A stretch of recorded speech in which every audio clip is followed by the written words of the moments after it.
Either record to the cloud. Oh, you did it. Okay. Okay. Are we doing to the cloud or to your Through the computer? cloud, yes. Okay. All right. We're recording to the cloud. All right. Well, I think we should start, and other people will join us in progress. And what a great turnout! I'm really excited to see all of you here.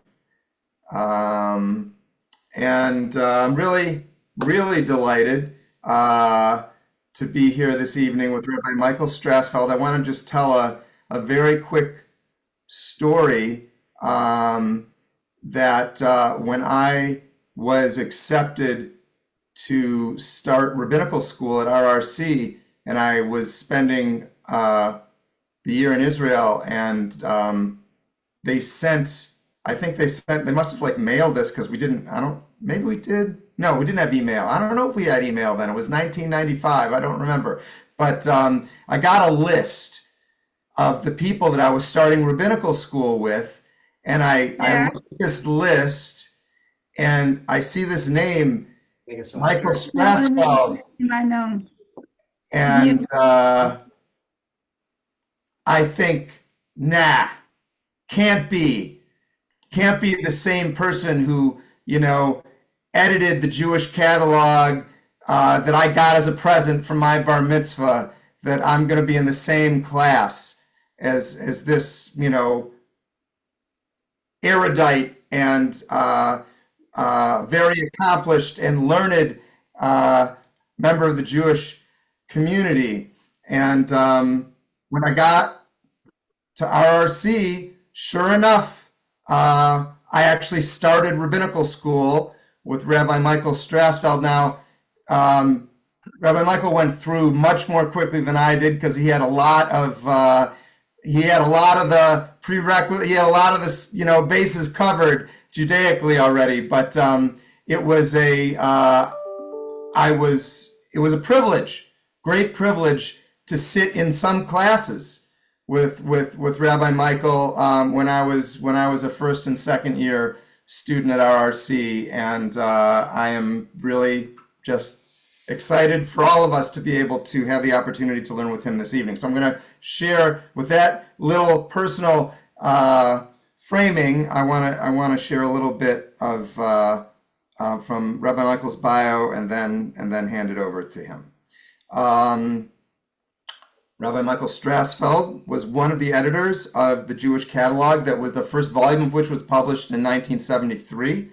A guide to do-it-yourself Judaism that sold over 300,000 copies, and I think really transformed the landscape of American Judaism as a result of the empowerment that it represented for people to take ownership over their own Jewish spiritual lives. He also edited the second and third Jewish catalogs that were published in 1975 and 1979, respectively. He authored the Jewish Holidays, published in 1985, was a co-author of A Night of Questions, the Reconstructionist Passover Haggadah in 1999 with his wife, Rabbi Joy Levitt. He later authored a Book of Life, Embracing Judaism as a Spiritual Practice in 2002.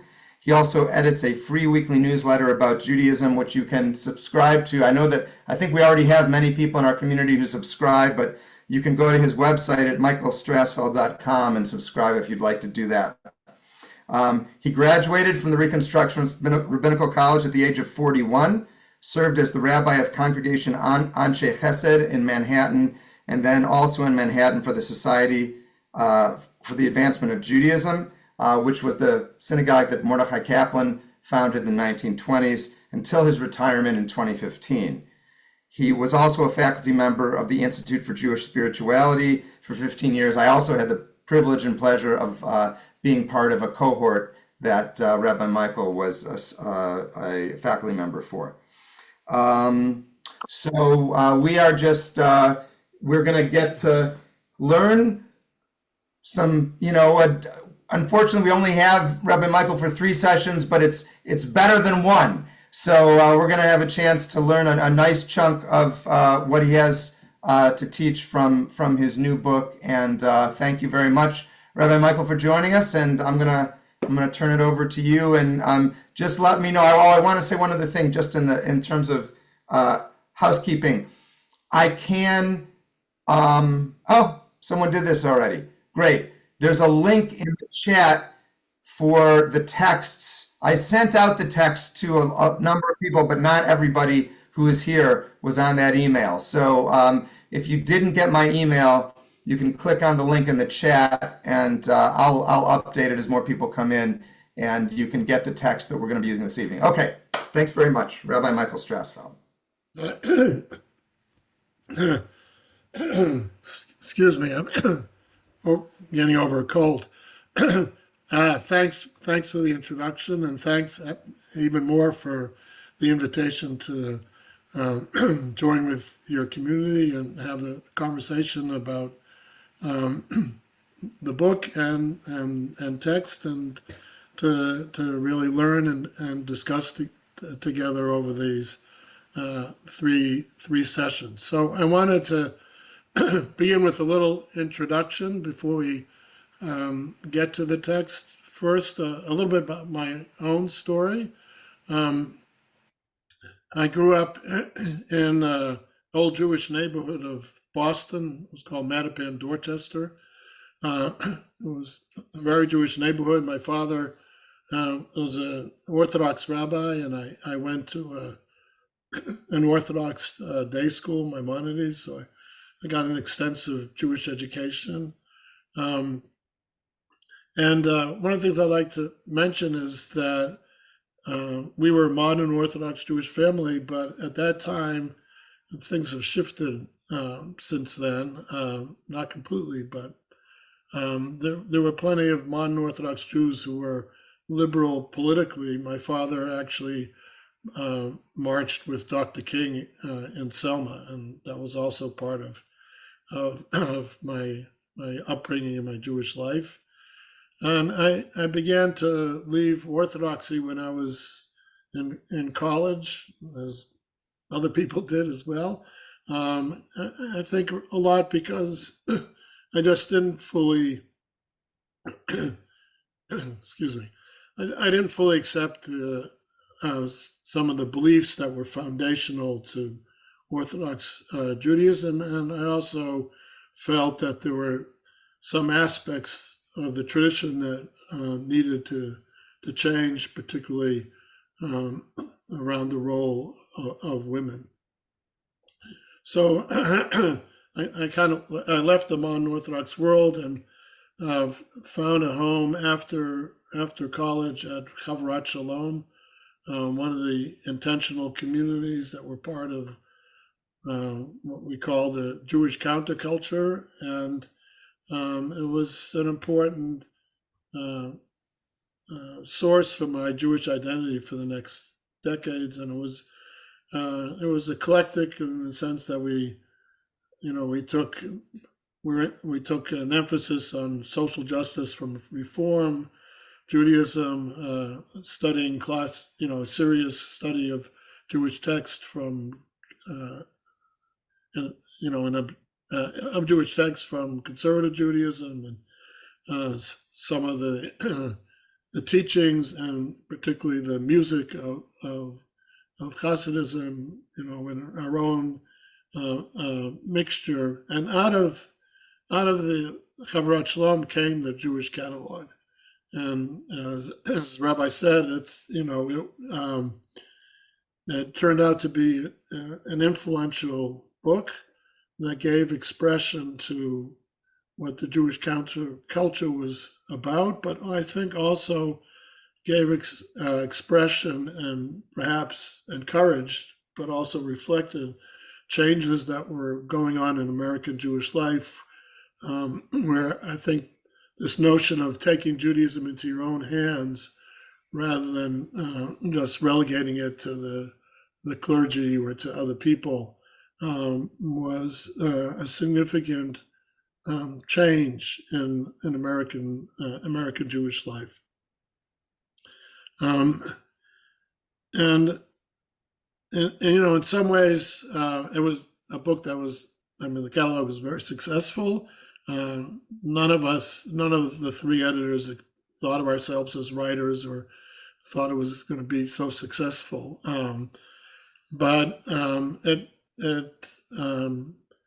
in some ways, I think it's helped shape the trajectory of my own life. Or I like to say that since the catalog, I keep on writing the same book over and over again, except the world is different, the Jewish world is different, and I'm different. And in some ways, my new book, Judaism Disrupted, is really representative of the kind of the arc of my Jewish life. It actually came out in the excuse me, in the 50 years since the publication of the Jewish catalog. So it represents that arc, but I think it's also, it's not just my story, but I like to think that it's reflective of the American Jewish story. Certainly it's my interpretation of that, but I think we could all, I think we might all agree that even before, October 7th, even before, I would say this is true even before COVID, if we can remember pre-COVID days, that we were living in disruptive times, and that religion in general and Judaism in particular, and particularly liberal Judaism, as distinguished from Orthodox Judaism, perhaps, was facing challenges and facing, I would say, an uncertain future. And so I wrote this book out of a concern about the future and reflecting on what Judaism was like and what the challenges I saw Judaism was facing, and that's what the book is trying to address.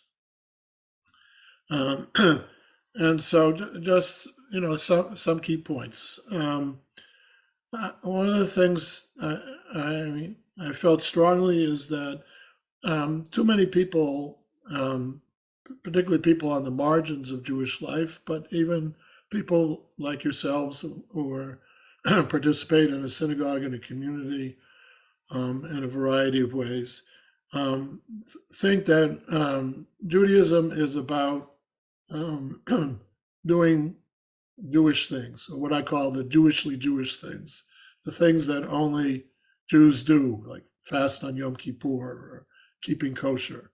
And that for many people, particularly those standing on the margins of the Jewish community, find that those things, what I would call the rituals of Jewish life, they don't find them meaningful, and they feel disconnected from them, and they don't participate in synagogues, and they don't know how to do that, and they're not interested in doing that. And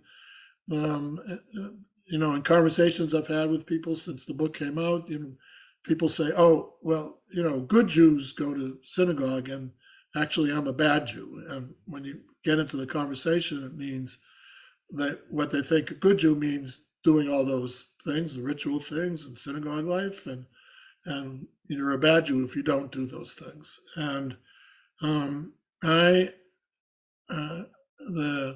the key point about the book is saying that Judaism isn't about being a good Jew, but Judaism is about offering a wisdom tradition of 3,000 years and practices, some traditional and some new and some reconstructed and reinterpreted, to help us take the most precious gift that we've been given, which is our lives, and live those lives with meaning and purpose. And I think in part also I've come to, the Judaism disrupted, disrupted, I'm using it in both that Judaism is, we live in disruptive times, which is disrupting our lives and disrupting our Judaism. But also, I think there's some level that Judaism is about disrupting, that is, getting us to pay attention to key aspects of our lives, which are easy, particularly in the super busy world that we live in these days, to be caught up in all the stuff that you have to do, every day, every week, and not pay attention to the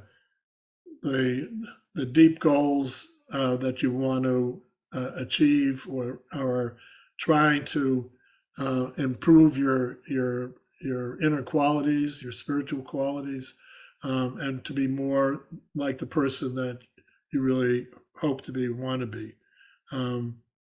And so the book focuses in on seeing Judaism as a practice like other practices, but to really using the language of contemporary spirituality, it's about awareness. So it's recasting rituals, rather than this is just the way Jews have done things for centuries, as, that this ritual is supposed to make us more aware of the passage of time, or more, it's to bring to our attention, our consciousness, how do we want to be engaged in social justice, or how do we want to be more compassionate in the way we interact with people in the world.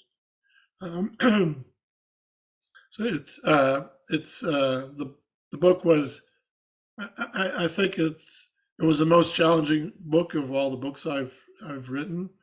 It was in some ways the most original as well, and I'm really happy to engage in conversation. That's what I've been doing this year, is speaking in communities like yours, to engage, because I'm hoping that the ideas and some of the specifics in the book will be part of the conversation about the Jewish future.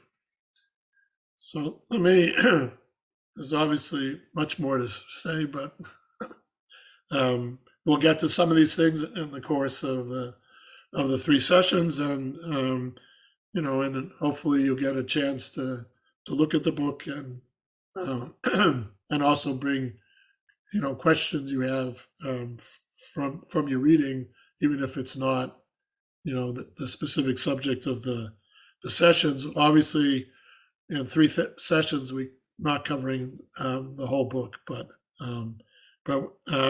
we chose a couple of things that we thought would be of particular interest. And tonight, with the holiday of Shavuot, the holiday that marks the giving of Torah at Sinai, coming up in a number of weeks, as we count the Omer leading up to that, it felt a good place to start is a conversation and some study about Torah. So before we get to the first text, I just want to ask you, and maybe people can do this, so just share in the chat if that comes easily to people. If you had here's the question: if you had to summarize what Torah is about, and if you'd rather use the word Judaism instead of Torah, if that feels more comfortable, that's fine. This isn't a trick question, so don't worry that you're going to be thrown out of the synagogue if you answer it incorrectly. So if you had to summarize it in 1 or 2 words, not like a paragraph, not even a sentence. Um, let's try this. And if you read the text already, then and you know the answer in the text, you can't participate. It's like being an employee of you can't be in the contest, the raffle contest. So just what would you should we is it oh is that okay writing in the thing, or should we have people say it? I think people could maybe do either. Plenty Okay. of people are definitely, I think many people are comfortable. Oh, looks like we already have a Yeah. chat message here. Okay. Thanks, Douglas. Uh, yeah, Yeah. people So can we had either. tradition. There was wait. I saw. Wait, how can I see the?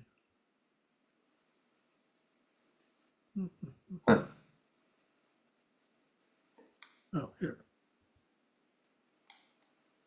Community living. What Hill said to the person who asked.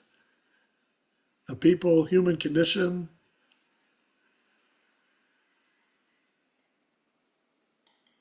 Okay. Foundational mythology. Cool. All right. So these are Barbara Epstein, do you want to Yeah, share? I'm not very fast getting on things on the computer. What came to me is how to lead a meaningful, caring life. I'm sorry, meaningful, Caring life. Yeah, caring life. Great, great. thanks, Barbara. Okay, so it's it's great, and be an interesting conversation, to have about, why people chose of all the possible answers, right? Why people chose those answers. So either none of you have read the text, and so therefore you get extra points for not reading ahead, or you follow my rule. But so the text, let me tell you a little introduction to the text. So the text it's a Hasidic text, right? Hasidism is the mystical pietistic movement that began in the 18th century. And by the way, it's an important source of my Jewish life. I find, many teachings that are important to me that come from Hasidism, particularly from the early Hasidic masters. And I always say that's not as. I'm sorry for the hoarseness. Take a drink quick. And I always say the way that Hasidism is lived today in Borough Park, etc., isn't exactly what I'm looking for, or yeah, I think Hasidism back then was, while it was very much a traditional, but also was in some ways uh, an example of an earlier case of Judaism disrupted. That is, they were disrupting the Judaism of their time and offering a different model for Jewish life, and for that reason, but even more, some of the teachings, as we'll see from this teaching. So this is a teaching of the Sfat Emet. Many Hasidic masters, as well as traditional rabbinic scholars, are known by the name of their book rather than their name. He was the Gera Rebbe, the Rebbe of the Hasidim of Ger or Gur, which was a town outside of Warsaw. And he actually he lived in the second half of the 19th century, so he was a later Hasidic master.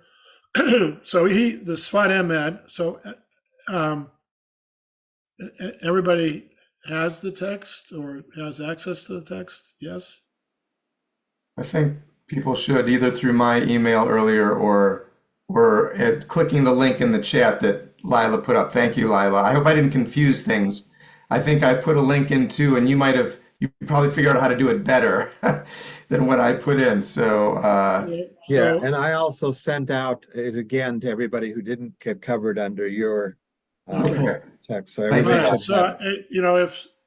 So, have it. I'm assuming everybody has it. If not, we could screen share, but I think we like looking at each other if everybody has it. Okay. So Yeah.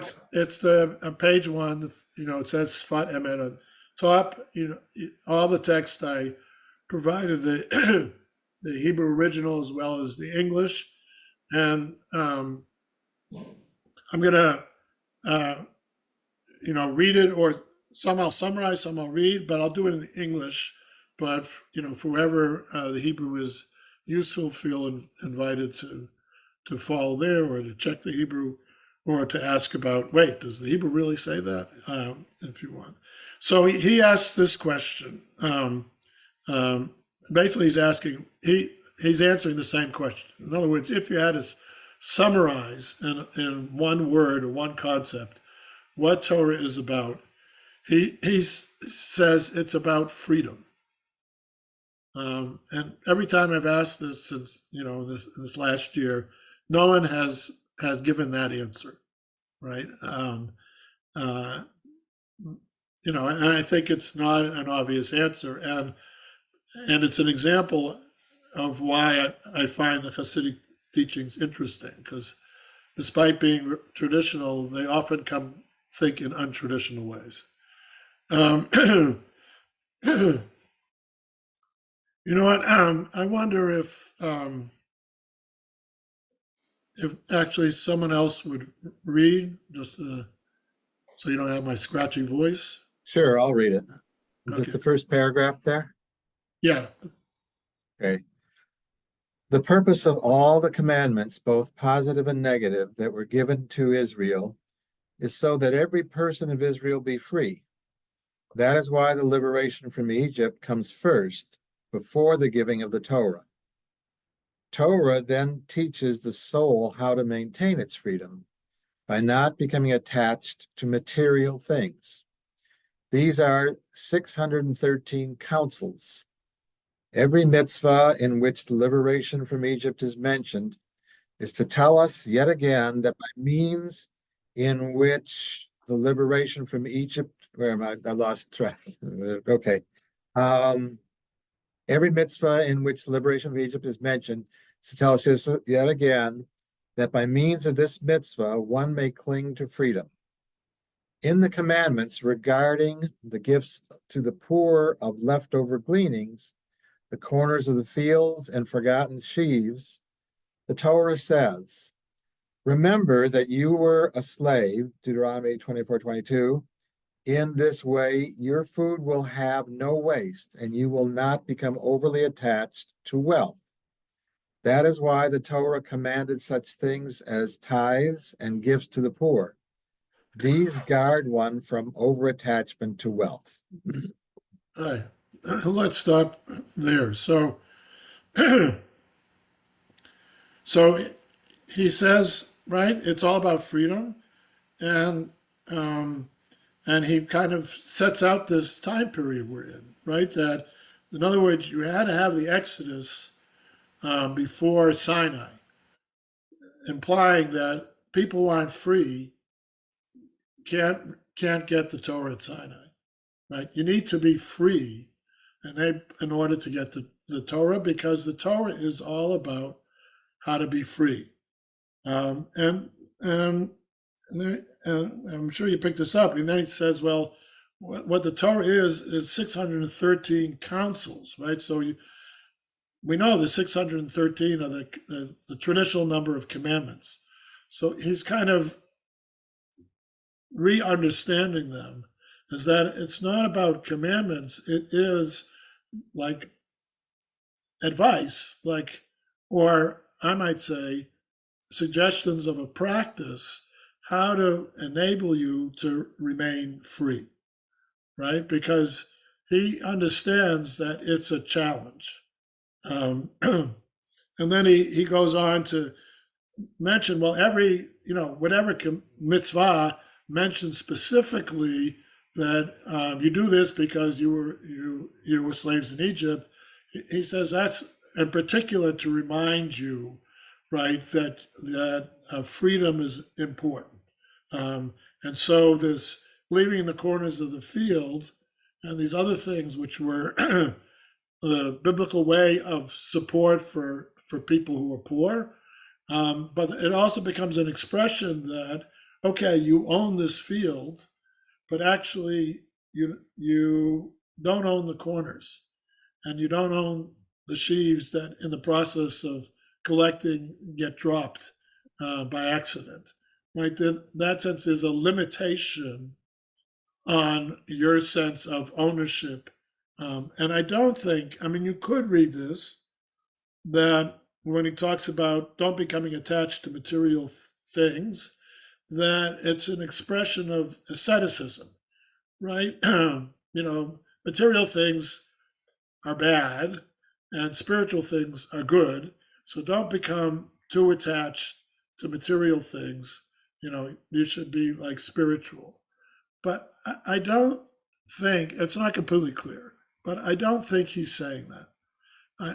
I think he's using it the way, Buddhism talks about don't become too attached to things, right? Because the attachment itself is a form of not being free. And I think that's what he's saying this. And probably want to say this because in general, one of the ways that Hasidism is different than earlier Jewish mysticism, the mysticism of the Zohar or Lurianic Kabbalah, if any of those things mean something to you, was that, which preceded Hasidism, I would say they're kind of more medieval in their outlook, where the medievals, and not just the Christian religion, was also very saw spirituality and materiality as opposites, right? So, the whole monastic order is based on like the material world is a trap, right? So, don't eat too much, don't have sex, because that will prevent you from being a really spiritual person.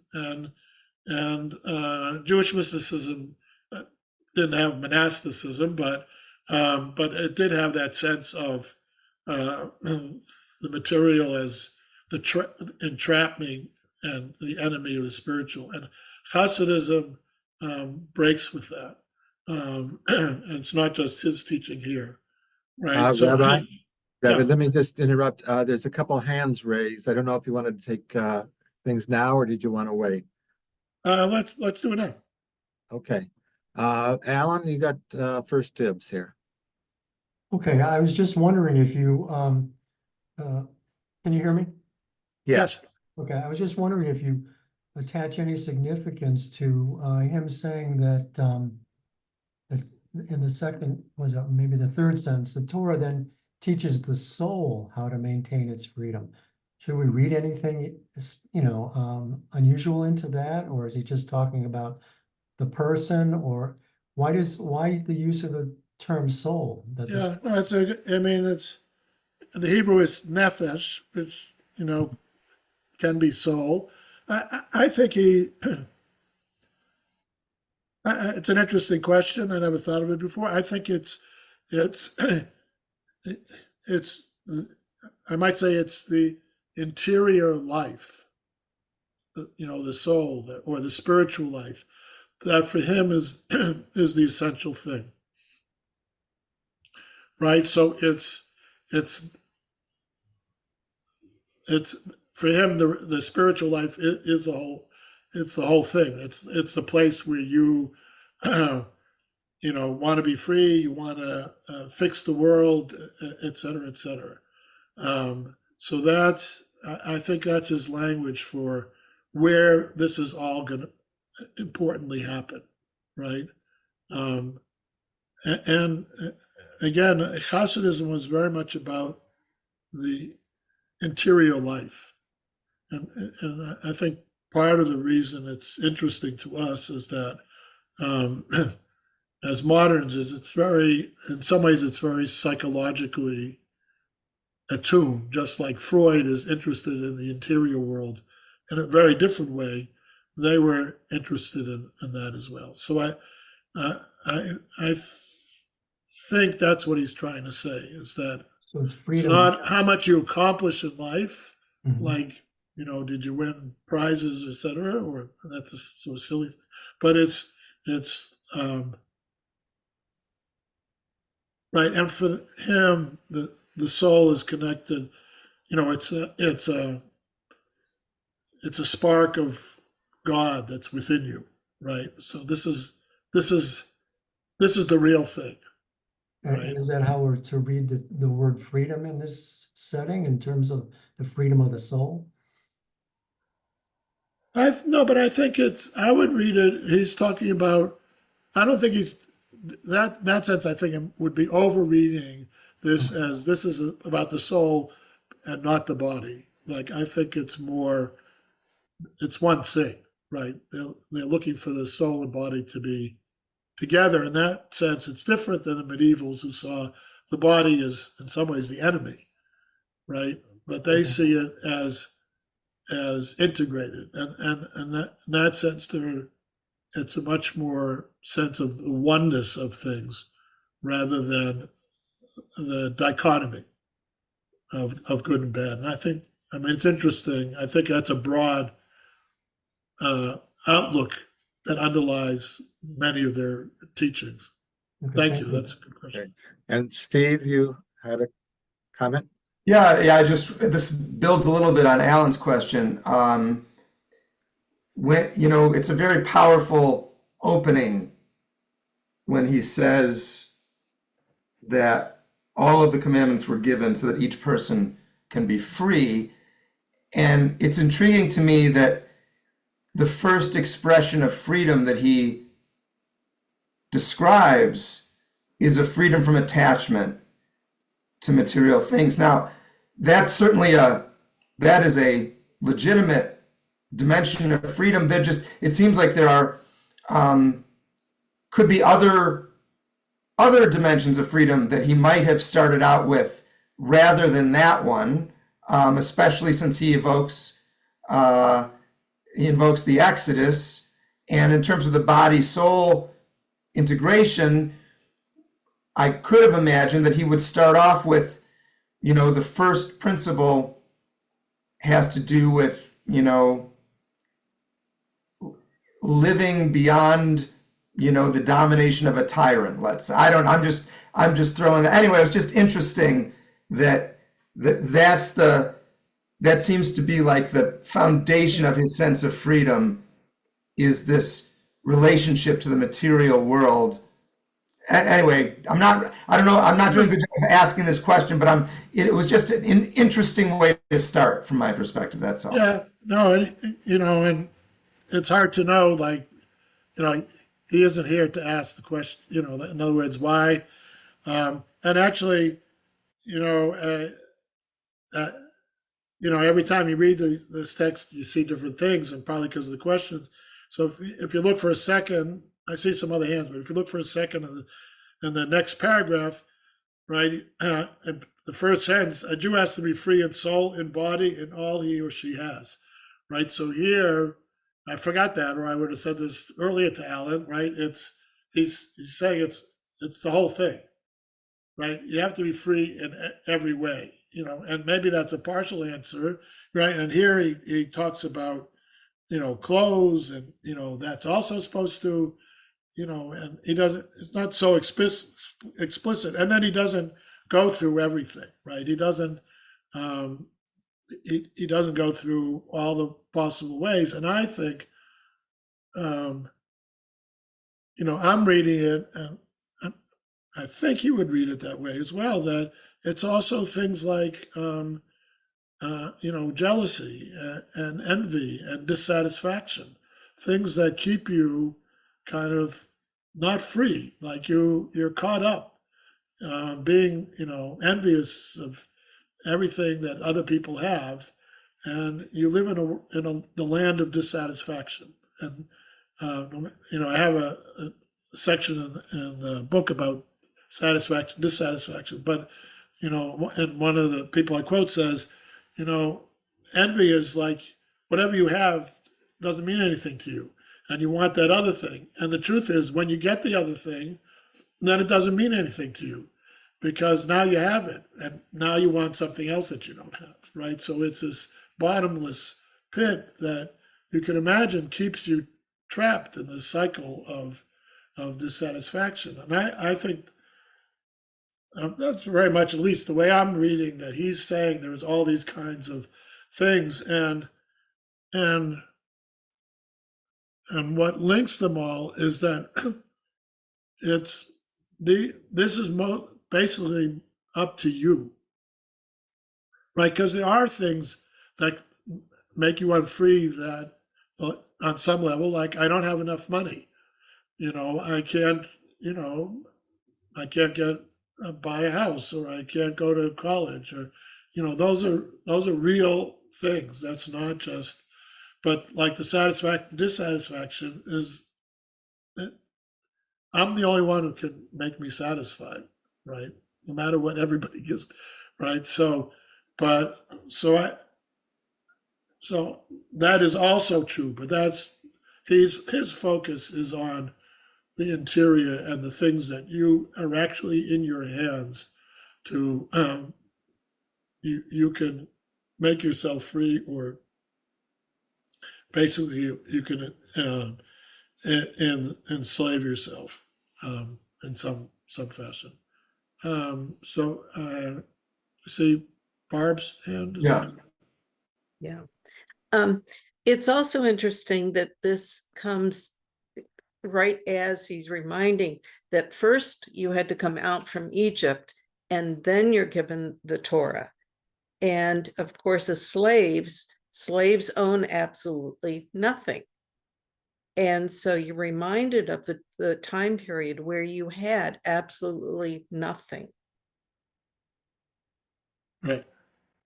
And not only that, then when you think of the story is, right, the truth of the story was the Exodus was basically a failure, because the Israelites kept on saying, hey, remember the great food we had in Egypt? Let's go back, right? And one way of understanding it is that generation could never be free.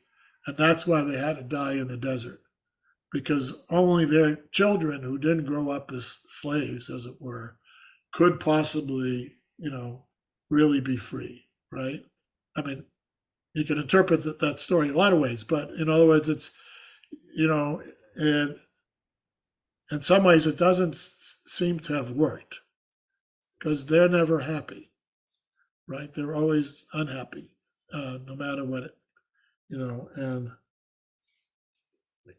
so that's, but I think for him at least is there was no possibility, right? And he wants to read the story of the Exodus on some larger spiritual level, right? That this is an experience of freedom.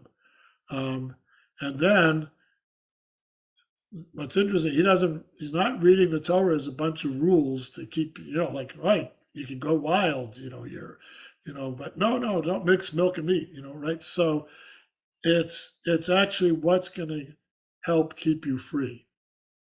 And in that sense, the fact that they're always complaining shows like how easy it is to escape from freedom. Freedom is hard to live in, right? In some ways, Okay, and he just ends he quotes this is the last four lines it's a quotation from Pirkei Avot, Ethics of Our Ancestors, where the rabbis do this play where it talks about the Ten Commandments are engraved in the stone, like we think of in the pictures. So it's the word in Hebrew is charut, which is the same letters, just vocalized differently than cherut, freedom. So the rabbis, he's picking up on a rabbinic teaching long before he lived, which says that, no, it's not, don't read it that they're engraved on the tablets, but it's that freedom is on the tablets. And so here he finds a rabbinic text that is a perfect, proof text for what he's teaching. And you wonder whether perhaps this was the source of this teaching in some way. And it quotes, the only free person is the one who is engaged in Torah, right? And I don't know if the rabbis meant it the same way as he's reading it, right? It for them, it could be like, you should study Torah. Study of Torah is great. And one of the ways it's great is it makes you a free person. But he's taking it in a deep, as a deep teaching about what Torah is about.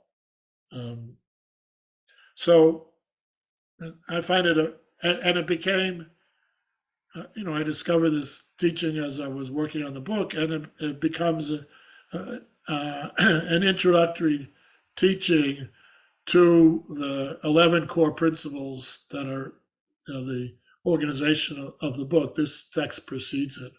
In some ways, it's thinking about, okay, well, what are the ways to, in a variety of areas, to try of freedom. So let's. Rabbi Michael, can I ask? I'm sorry. Can I ask one more follow-up question? And if it feels too, I don't know. I'm curious. Okay, all right. I'm curious to know, especially because you just mentioned that you found this text in the process of preparing to write the book. So I'm curious about whether your notion of freedom being at the basis of the entire Jewish project preceded, was this text I don't know, did this text No, take you in a new direction? Yeah. Yeah, no, it was foundational for me. It felt like, wow, that's a really interesting idea, right? And it felt like, it's not exactly that each of the 11 core principles says, okay, this is how to be free in terms of social justice. But it felt that what it was giving expression to was that, as I said earlier, that Judaism isn't about, okay, there's 613 commandments, you're supposed to do these because God said so, or maybe they're good things, and obviously helping people who need help that's a good thing to do, and not lying, that's a good thing to do, right? Okay, yes, but I think it felt like it was a text that really gave expression to this idea that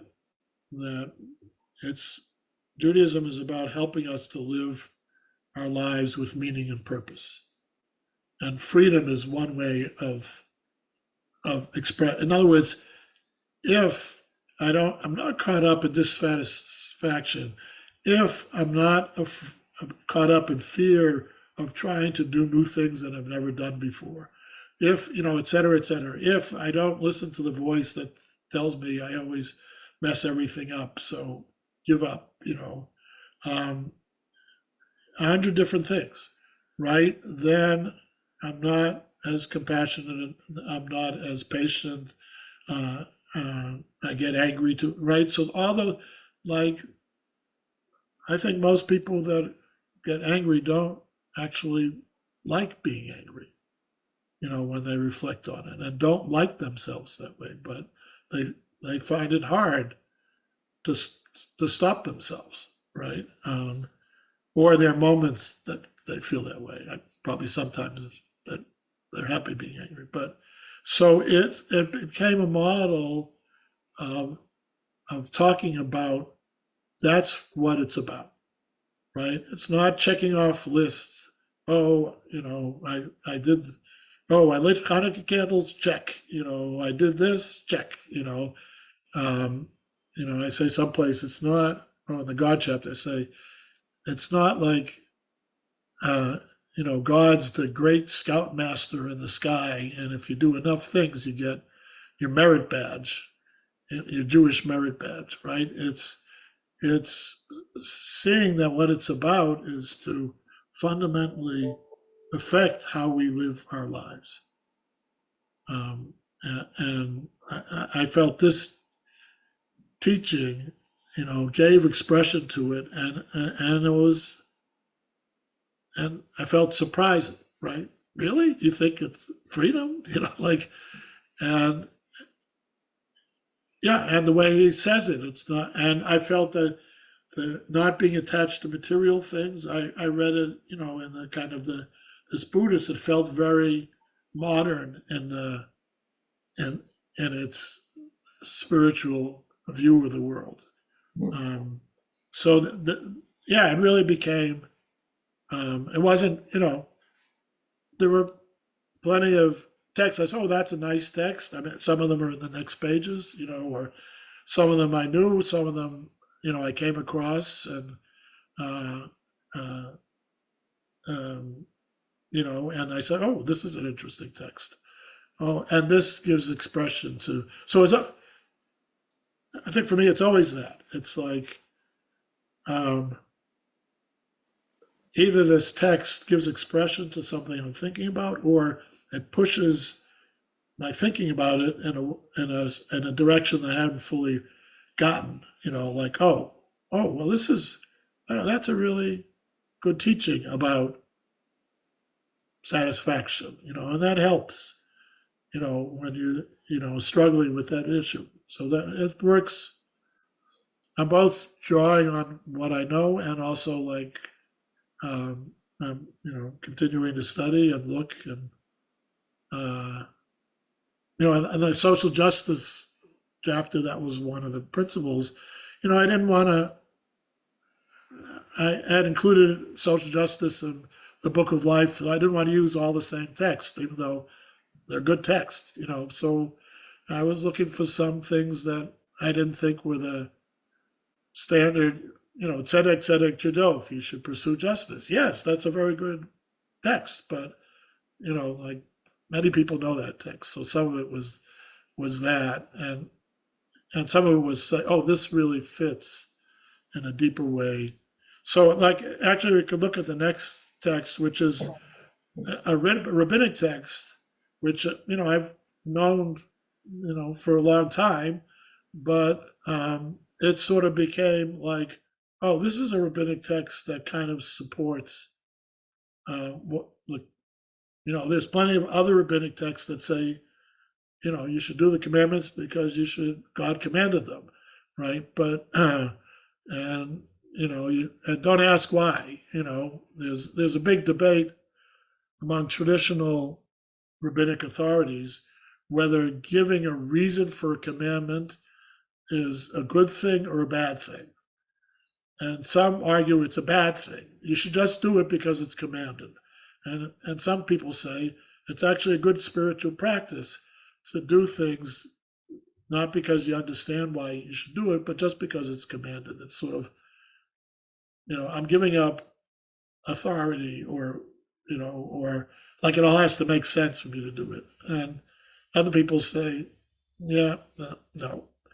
Or the other worry is, well, if you know the reason for the commandment, right? So if we really didn't eat pork because of trichinosis, and now you can prepare pork without trichinosis, then you should be able to eat pork, right? So there's that kind of danger as well. So let's let's go to the second text, which is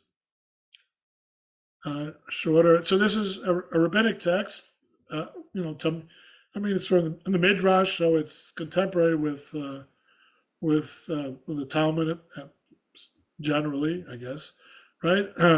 So there's actually the English has a few words that's not in the Hebrew.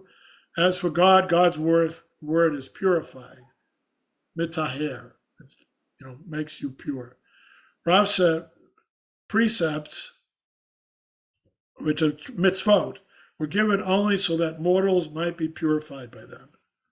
Right? So why do we have 613 commandments? To purify us.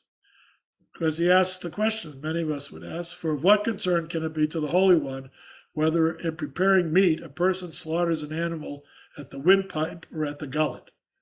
Or of what concern is it to God whether a person eat animals that are unclean or animals are clean? Right? Like, does God really care about one animal? I mean, do we think God's going to punish us if we eat lobster, but if we eat something else that's kosher, it's okay, right? And he's not asking it in that way, but hence the precept, the mitzvot were given only so that mortals might be purified by them, right? So he's kind of reading this as that there is a moral purpose for these things. It isn't just arbitrary. God just says that's the way it is. And, well, why do we have to do it? Because I'm God, and I said that's the way it is, right? And as I say, this is not the majority view in the rabbinic tradition, but this is, it's there in the tradition, right? That sense is that it's about making you a better human being. We have a hand raised for Peter. Yeah. Thank you. So I have a question. Can you say something about the meaning of the original, of whatever the word purifying and purified is translating for us there? I have a feeling that it's not the common English usage or even the usage that we typically feel in congregation when we see it. Can you help me with that? Yeah, no, that's a good point. And somewhat, I think, challenges in some ways what I just said. In other words, tahor is pure, and the opposite is tameh, is impure. So within, particularly in the Torah, in Leviticus, there's all these things that are impure and pure. And you're supposed to try and stay pure, but it's almost inevitable that what's impure? So there's like creepy crawly animals, that are impure. The highest form of impurity is a corpse, right? So and it's the whole system of purity and impurity disappeared basically with the destruction of the temple, because part of what the priest did and the temple service did was enabled you, if you became impure by whatever means, there was different things for different. So the death impurity was the hardest to fix, took the most ritual. Other things were less. You went to the mikveh, you immersed, et cetera, et cetera. But there was a way to become pure again. With the destruction of the temple, there is no way to become pure. And so in the halachic world, the assumption is that we're all impure. And there are only two remnants of this in actual practice. One is Kohanim, people who come from priestly descent, won't go to funerals. They're not supposed to go to funerals unless it's immediate family. But it's a problem. I know someone who's a rabbi, an Orthodox rabbi, and it was a Kohen, and he can't officiate at funerals because he can't go into a cemetery. He can't be near the body. So there's a remnant of that, so that priests sort of keep some of that, which nobody else does. And there is impurity related, and you could say not surprisingly, when it comes to menstruating women. And so they have to go to the mikveh, right? But there were similar laws related to men, and those disappeared over time, and only impurity related to menstruating women remains in the Orthodox community or people that observe that. So in a certain way, it's a category that's really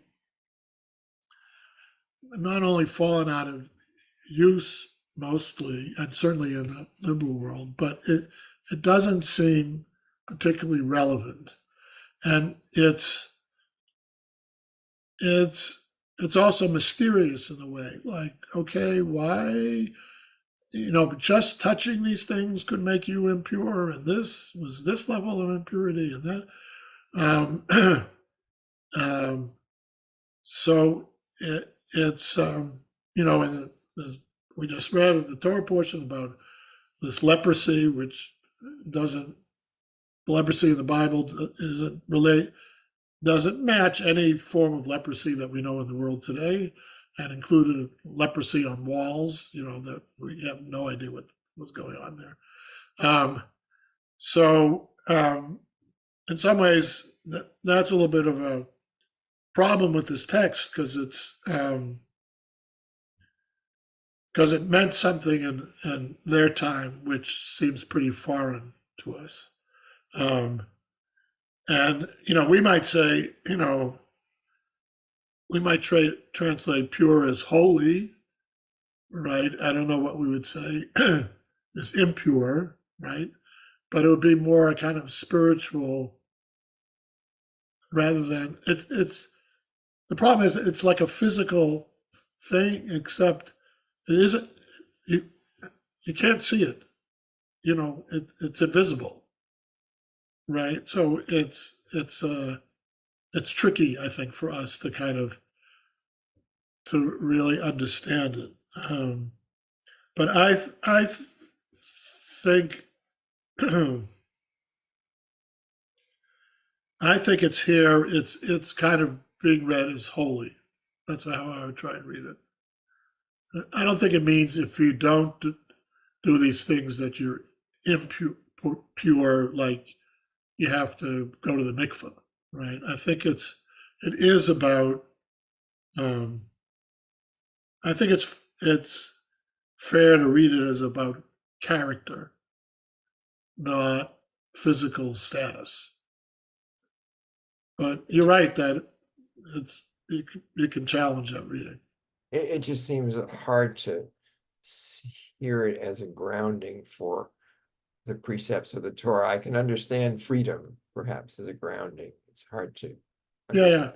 No, but tahor has that other meaning of, sometimes it's used in liturgy and high holiday liturgy, and I think there it means, we want to be free from sin. We want to be good people. We want to be holy. So I think that's why I think it's a legitimate reading. But you're right. I admit that it's not a perfect proof text. Thank you. All right. I think maybe we should move to the third text, and if we have time, we'll go back to the second, or you could look. Sure, yeah, that's fine. That's fine. And I also, we should leave a few minutes for just general questions, I think. Yeah, Let's yeah. see how. So we're on page 3 now. We're skipping the text on the bottom of page 2. And this is another Hasidic text. It's the Degel Machane Ephraim. That's the name of the book. And he was a grandson of the Baal Shem Tov, who was the founder of Hasidism. So he's near the beginning of the Hasidic movement.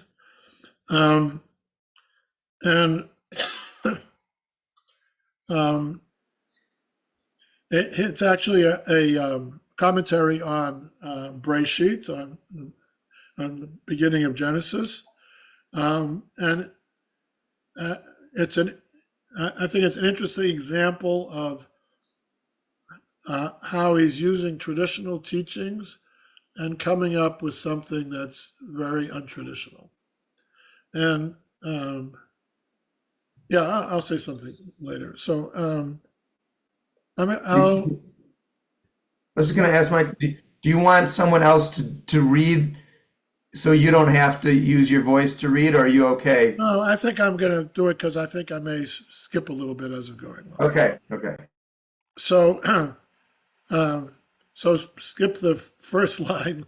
Let me bring what I said on the verse, Leviticus 10:16, that Moses inquired about the goat of sin offering, right? So you'd say like, wow, this is really great quote to to do a whole explanation.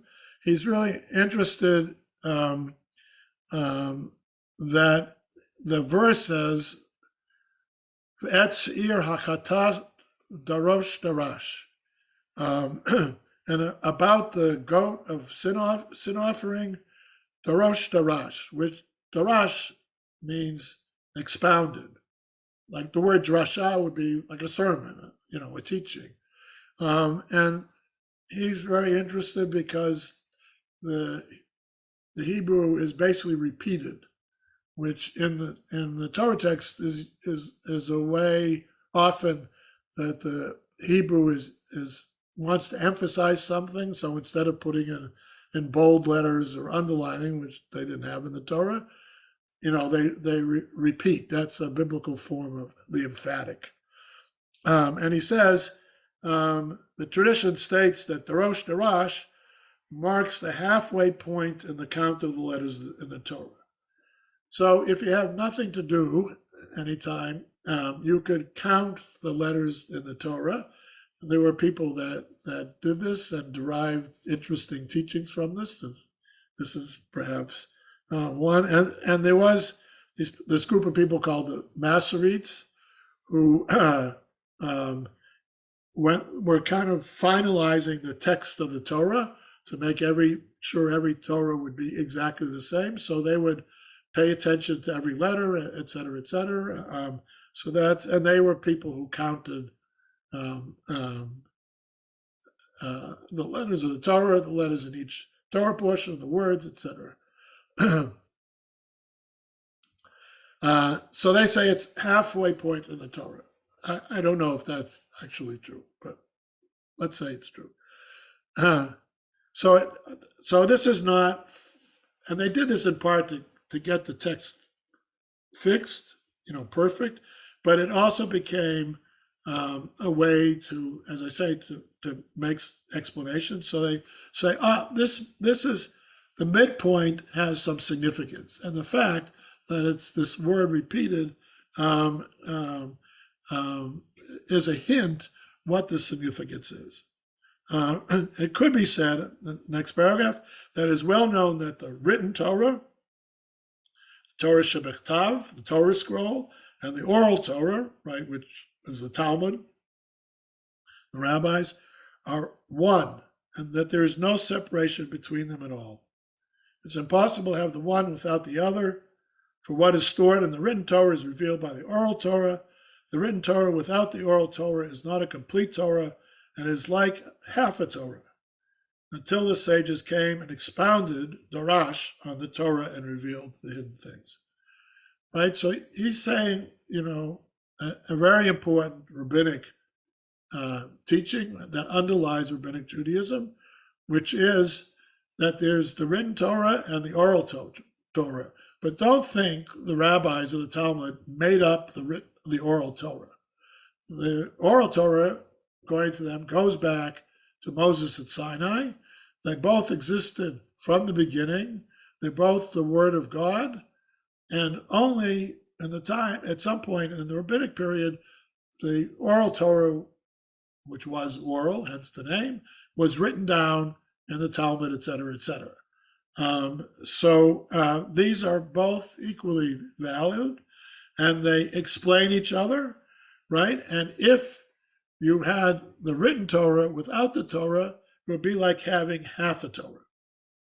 And therefore, here in this verse, the Rosh Darash comes to tell us that without the rabbi's interpretation, Darash, of the written Torah, we would have only half the Torah, right? So this is their claim to authority, which certainly in the beginning of the rabbinic period, there were Jews who said, you guys just made this up. Like, my grandfather didn't know any of this oral Torah. You created this. Like, the written Torah is from God. The rest of it is like, right? So this is long after that argument was long settled. But so he's quoting basically saying that this you can't challenge the teachings of the rabbis as not authentic. I'm going to skip the next paragraph. You could read it later. Thus, the wholeness of the written Torah is together with the oral Torah. Therefore, one who says a kal v'chomer is not from the Torah, or disagrees with even one saying of the sages, is considered as though he denied the Torah of Moshe, our teacher. Right? So if someone denies this, a kal v'chomer is one of the principles that the rabbis use to teach. So they said, if this is true, all the more so is that true, right? I could give you an example, but you can imagine. Or just say, if you say, I believe everything, but the thing that says that whatever, Moses fasted for 40 days, like, no, I don't believe that, right? Like, so you say, you can't say that. It's all true. You can't take out one thing. It's all one. The whole thing is one, both written and oral. Right, and then he repeats again the next paragraph. This is hinted to by the thing. So it sounds like a completely traditional reading of Torah. It's all one. It's all the same. You can't. If you deny anything, you can't say like I'm civil disobedient on this thing, but the rest of it's fine. No.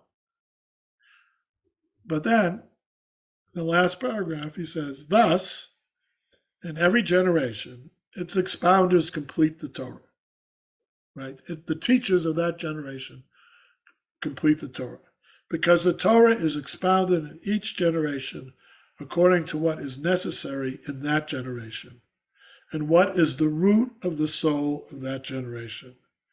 Therefore, God opens the eyes of the wise of each generation to God's holy Torah. So before we read the last thing, right? So he comes up with this notion that this process of interpreting the Torah is ongoing, which doesn't exactly say anywhere here before this, right? It's kind of true because there are rabbis in every generation who are writing commentaries and discussing the Talmud and arguing about things and asking, well, what's the halachah about this? And this is a new thing, so is electricity forbidden on Shabbat because it's like fire, or it's not forbidden, et cetera, et cetera. But he's saying in every generation, its expounders complete the Torah. So he introduces this idea that the Torah, we thought it was one. We thought it was complete, but it's not complete. Because the Torah is expounded each generation according to what's necessary for that generation. And he uses this expression, what is the root of the soul of that generation? It's not completely clear what he means by that, but I think you could, interesting to see what you think, right? Therefore, God opens the eyes of the wise of each generation to God's holy Torah. And now the last sentence, which I hadn't read, one who denies this is also like one who denies the whole Torah. right? So it feels like in that last sentence, he completely turns upside down. I mean, he's quoting the most traditional expression about you can't deny anything in the Torah, turns it on its head. So he said, and what we're saying is Torah. And anyone who denies that is denying the whole Torah. Anyone who says we can't interpret the Torah and say this is the Torah of today, and not just like, well, we have electricity, so we have to say yes or no. But no, there's this notion that each generation, there is something needed for that generation, the root of the soul, whether it's this particular spiritual challenge, whether it's some other kind of challenge, or a different understanding of the world, right? You can imagine like science comes and all of a sudden, oh, wait, like we get like germs and disease in a way we didn't before. Like that completely changes how we think about these things. Well, how do we respond to that? So I just want to say two things, then I'll open up. So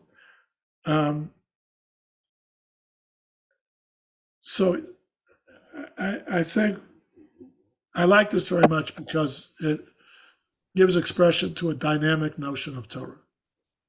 That the idea isn't the Torah stays the same and we have to keep it the same and nothing ever changes and we're not allowed to change anything, right? And even though he's quoting something which is used by the traditionalists to say, you can't change anything, everything is, it's all, he's now turning it on its head. Of course, I don't think he means you and I can come up with the root of the soul, but I would think he's thinking of the Hasidic master, right? So I don't think it's democratic.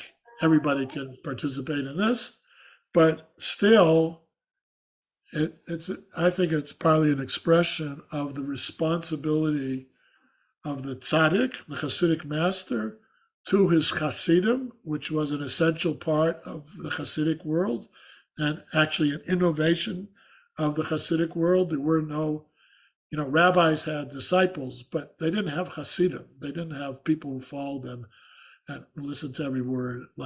And part of Hasidism was to be in relationship to the Hasidic master.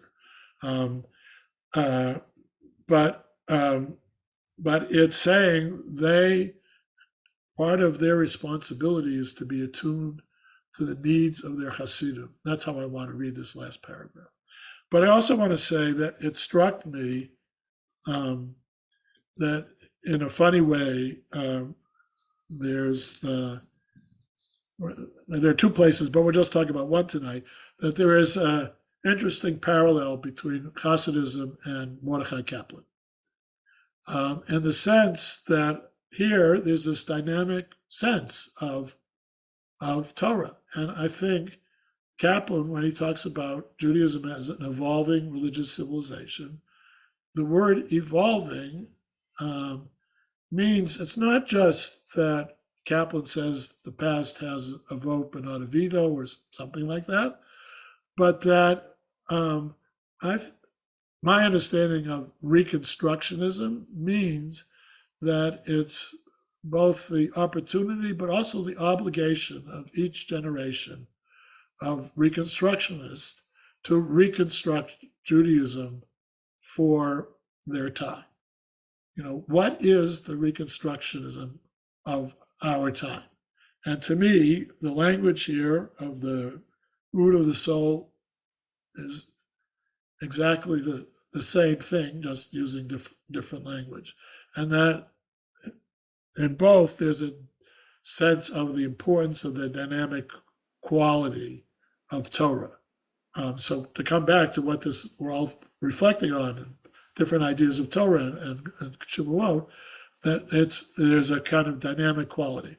I would immediately admit that for Kaplan, there were things that were needed to be discarded, like chosen people, which he thought could not be reconstructed.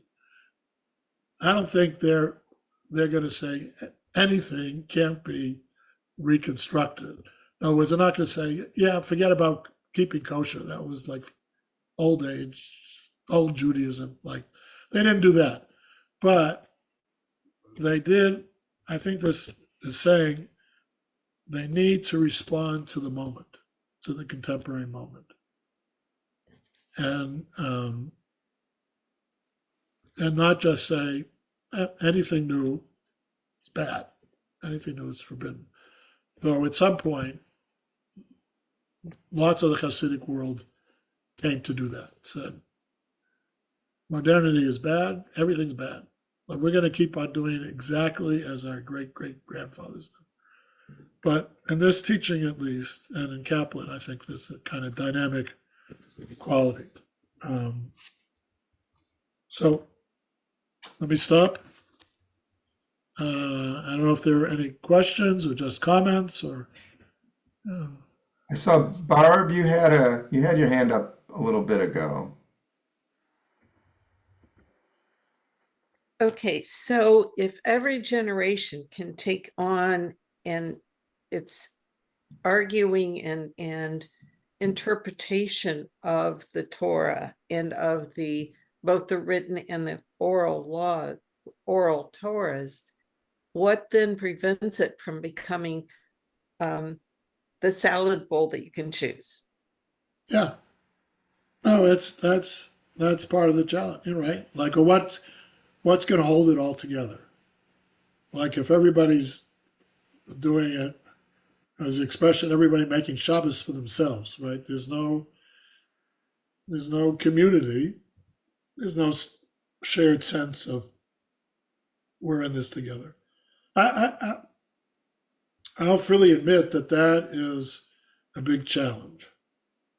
I think, though, we're at a period where it's more important to try things out than to try and hold everybody together.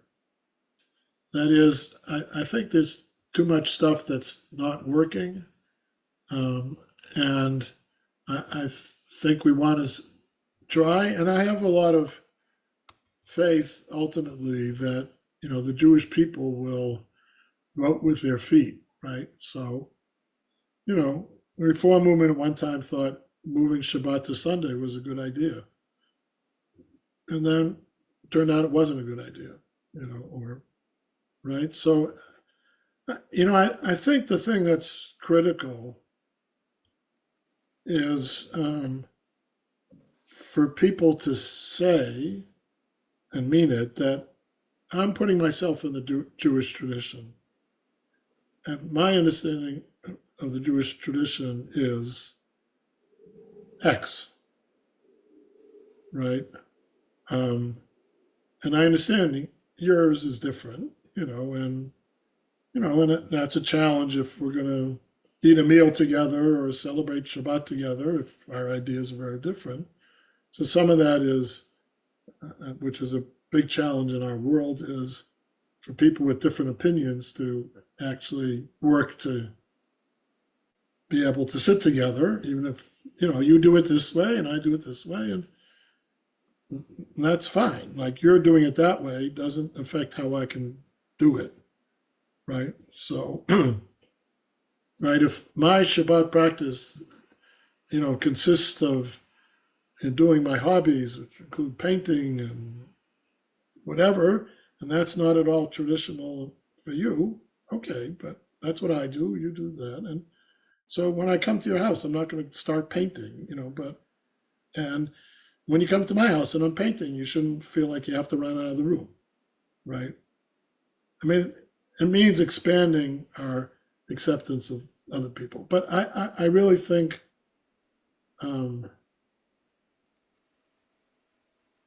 this idea that people say, like, we should be able to go to any synagogue in the world and feel comfortable in the service, right? So don't change the service so much, because then I won't know what's going on.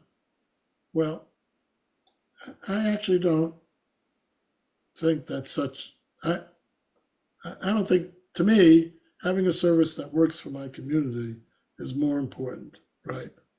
And I go to lots of services that are different than mine, and they're interesting to me, or I hate them, whatever it is. But like, I can be present for them and be there. And I come back to again. I think it's a time of trying things. We shouldn't be afraid of trying things, and I think we need to try things, because I think there's just too much that is not working, and the people who want to keep the tradition, please. But like I think some changes, and I think that idea of there'll be some synagogue service that everybody agree on is not going to work, right? Like, I don't want to go to a service where the women sit behind a mechitza and have no public participation in the service. I don't want to go to a service that has some liturgy that I find really troubling. Not just I don't relate to it, but I find it, I don't want to say offensive, but it's kind of it's just, I don't think it's right. I'm not going to stop someone from doing that, but like I just don't think it's a realistic notion, and I think so. Two things have to happen. We have to have a lot of different things, and people should be more open to the people's differences, and not be. I had struggles all the time in my congregation with people who wanted to have Shabbat rules. They wanted me to announce during services, please shut off your cell phone, because they didn't like it when someone's cell phone rang. So I said, well, if I announce it at the beginning, then there are all these people, most people come late. So when I announce it 3 or 4 times, and we're trying to make people feel welcome. And, it was like, another synagogue wanted to have a big sign when you came in, don't turn your cell phone on, whatever. Don't have, pens in your pocket. Like, oh, thanks. That feels really welcoming. Like, I don't even know what's the thing with the pens. Like, I don't get it. Like, I didn't know there was a problem. Michael, we got Yeah. some questions piling up, so let's And I think Alan, actually, before we go into the questions, because I'm aware that we're at 9 o'clock, and so I'm wondering if we could just do a very brief piece of housekeeping for next week, and then anyone who wants to, assuming that Rabbi Michael can stay for a for. while. Yeah. Okay, all right. So I just wanted to say, or maybe, I think next week we're going to be talking about the prayer and God chapter. Is that right? Yes. So if you have the book already, it's chapter 7. If you wanted to read ahead of time and see if there's, questions or, reflections that chapter, and of course, Rabbi Michael's going to give a presentation. Initially, the other thing that we're going to talk I hope we're going to get a chance to talk with Rabbi Michael a little bit next week about is, many of you know that we have experimented with a different format inspired by the teaching that Rabbi Michael shares in his book and that he's sharing with us over these 3 sessions. So I'm hoping that maybe we'll get a little, I'm interested in, maybe what Rabbi Michael has to say about, maybe we'll have a little bit of a conversation, not a long conversation, but a little bit of a conversation about like our attempt to try something new in the realm of prayer. And the only other thing I'll say is that if there are questions that arise in your mind after this conversation tonight ends, you can send me or Alan your questions, and maybe we'll create a list of questions, kind of a running list of questions that we can leave time for. Maybe we'll try to leave a little more time, depending on how long the list is, at the end of next week for, in terms of responding to this conversation. Does that sound okay to everybody? Yeah, I would just add that Yeah. I think the plan for next time is to really have more conversation, less text, and more of a conversation, because God and prayer, I think everybody, has some thoughts about. And, it'd be great if we get a chance to read the chapters, so you'll have some idea of my thoughts. So I think it'll be a little bit different than today, which was, so as I said, less text and more conversation. But still some presentation and some talking about, what you have done at HaLev. So. Okay, that's great. Okay, thank you. So, Linda had her hand up before, but I don't know if she's still. She might have had to drop off. So Louise, So Louise and Joel, yeah. Louise and Joel. Okay. Hi. So it's interesting. Here's my understanding, and it'd be interesting to find out whether it's accurate. But there was a reference to Reform movement moving Shabbat to Sunday, and it's my understanding that a prominent Reform rabbi, decided to encourage the largest attendance on Sunday and give a major sermon on Sunday morning. But it is my understanding that this rabbi gave that sermon and held a weekday service on Sunday morning and did not hold a Shabbat service on Sunday morning.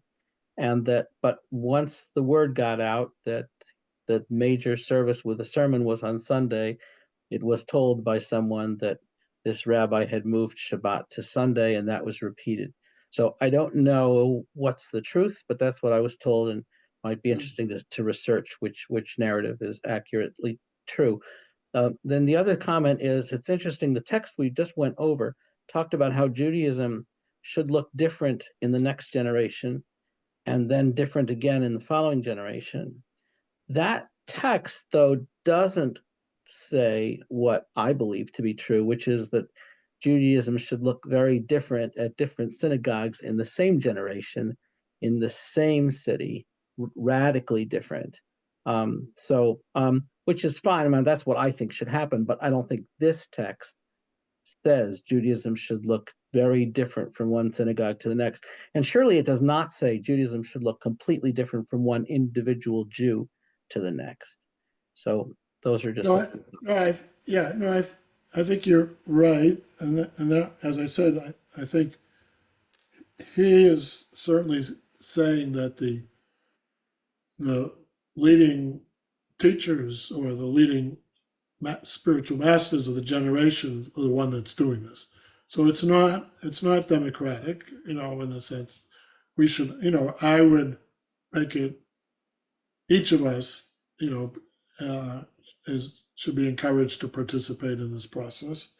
There is, another text by the Sfat Emet, who was the first person we looked at, who I think first talks about the oral Torah is really what Abraham, Isaac, and Jacob did, and that's why we have the stories in Genesis.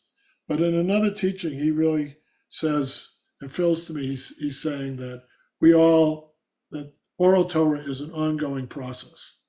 And it's a somewhat different version than this, right? So, but it's seeing that, in that sense, the written Torah is fixed, and the oral Torah is how we understand it changing, and that's a different mixture of how you read it. But again, there's in all these there's a sense of the dynamic quality. And even though if I didn't say it, I certainly want to say it, that they said these things, but in terms of halakhic practice, they were completely traditional. In the beginning, they changed a few things, but mostly things that we would say, what's the difference? It's like a minor thing. I didn't even know that, whatever. And as I alluded to, over time, when they were confronted by the Enlightenment, etc., they really felt their traditional world and their traditional style was under siege, and basically they kind of circled the wagons and became. That's why Hasidism is now, the ultra right wing of the Jewish world, and is opposed to changing almost anything. But I don't know whether in the early days they understood that many of the things they were doing, like there was no such thing as a Rebbe before Hasidism. There was no such thing as a Rebbe Hasid relationship. They like invented this, and so the forms and the Hasidic court of the Rebbe, that was also like an event. Nobody had rabbinic scholars before that didn't have those things. So in some ways, they were deeply breaking with tradition. And what's interesting to me, because that stuff is interesting historically, is they emphasized intention, kavanah, over over Torah study. So they emphasized prayer over Torah study. Before that, Torah study was the highest form of Jewish enterprise. They said, no, prayer is the highest form of Jewish enterprise. So there was a bunch of real shifts in emphasis, and this notion that they still said you had to do the mitzvah, but they said you really had to do the mitzvah with kavanah, with intention, right? And rabbinic Judaism basically said you do the mitzvah, you light the Hanukkah candles in the right way, and you've done the mitzvah. Yeah, you should have intention, but if you don't have it, that's not so good. But and those were really significant changes, and I think, those are some of the things that I find appealing, and I think the focus on intention, or I often refer to it as awareness, again, is a very late 20th century, early 21st century form of spirituality, of saying that awareness and paying attention and meditation, et cetera, or just in life, is really at the center. So these are, all ways to think about Torah, and I hope it helps you kind of think about how you think about Torah, and also you might even say, using that text about is, well, what's the essence of your Torah, right? Not in one word, but like what are the most important principles, values, whatever word you want to use, that shape your Jewish spiritual moral life, and how does that interact with what you practice? Thank you so much, Rabbi Michael. This was really stimulating, a lot to think about. Thank you for sharing this first night of teaching. Thank you to everybody for being here. Thank you to Alan Fetterman for Zoom hosting and for organizing everybody's registration. Next week it'll be 7:30. Yeah, thank you, Alan Vistak. Thank you. And 7:30 on Zoom next Thursday night. And the last thing I'm going to say is that anyone who wants to stay and do a quick Omer counting, I'm going to do that. So if you want to stay on for that for a minute, but otherwise, wish you all a nice Shabbat and weekend, and look forward to seeing you all next Thursday, if not before. But I'm gonna go ahead and count the Omer. And again, anyone is welcome. Oh, sorry, that light is very bright. So I wonder if I can change the angle here. All right.